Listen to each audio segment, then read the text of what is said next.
Standard 10th, Subject English 2.4 and Epitome of Courage. Before reading this lesson, let us see the new words. Tomorrow, to feel sad, उड़त बसने. Exemplary, admirable, अनुकरणीय. Epitome, a brief abstract, म्हणजे स्तुत्य रूप. Exaggeration, overstating, अतिशयोक्ती. Perplexed, bewildered, गोंधळलेला. Confine, to be bound or limited, मर्यादा येणे. Friends, this is an inspiring story of one of the greatest scientists in the world, Dr. Stephen Hawking. In spite of his dreaded disease that made him handicapped, he continued his extraordinary research work with great courage. Listen carefully. An epitome of courage. We often tend to hide behind our weaknesses, disabilities, handicaps, or mourn over them our whole life through. Dr. Stephen Hawking, one of the greatest scientists of this century, did not do so. In spite of suffering from a very rare and dreaded disease, Dr. Hawking continued his research undaunted. His exemplary courage should inspire us to do our best even under trying circumstances. Exactly 300 years after the death of the great scientist Galileo, Dr. Stephen Hawking was born in Oxford, London, on the 8th day of January 1942. Little did his parents know that one day their little boy would be hailed as one of the greatest scientists of this century. Neither could anybody imagine that his mind would soar off into space like light. More importantly, none could predict that he would be the very epitome of courage. Courage is a wonderful thing. It is that quality which makes people not lose heart when faced with a great calamity. It would not be an exaggeration to say that Dr. Stephen Hawking, a living legend of cosmology, is the very personification of courage and hope. Except his mind, his whole body is bound to a wheelchair, thanks to a cruel quirk of fate. Yet, he is one of the greatest scientists of this century. An average child, Stephen grew up to be a normal teenager, full of mischief and lots of love for music and mathematics. Even though his father wanted him to study medicine, he was bent on studying mathematics.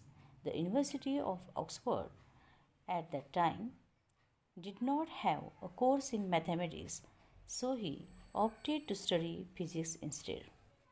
At the age of 17, Stephen started noticing that he was becoming increasingly clumsy and even fell down a couple of times for no reason.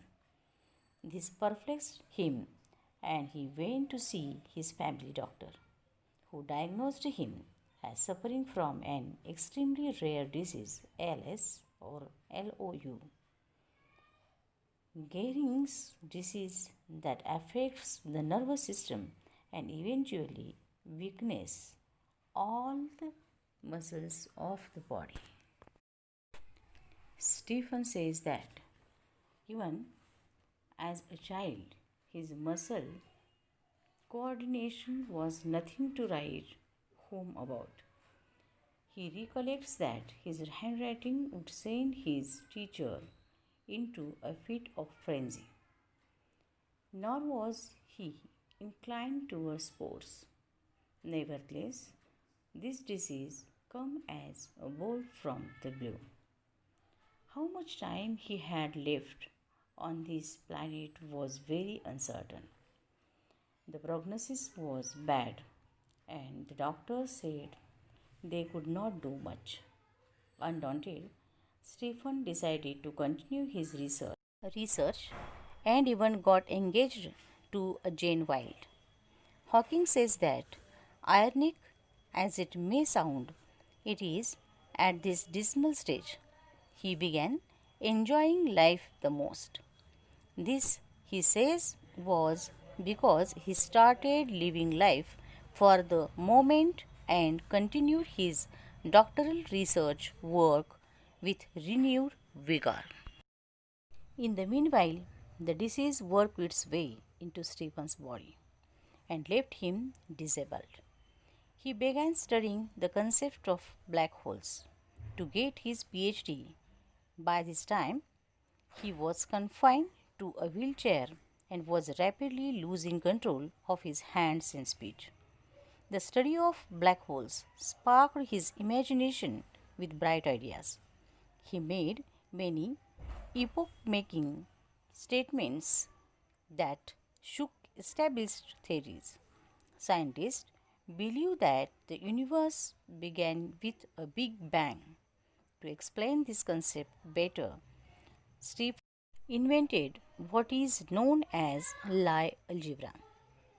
Though confined to a wheelchair with no control over his body, save a finger, and with a computer to help him express his thoughts, Dr. Hawking is an authority on profound subjects of science.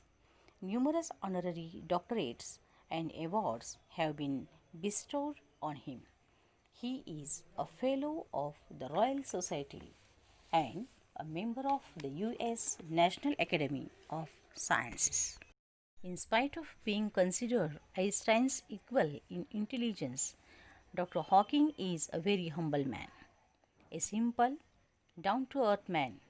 He has authored many books dealing with his awesome ideas, keeping a layman in mind.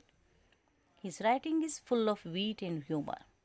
His style is so lucid that non-scientists can also understand him.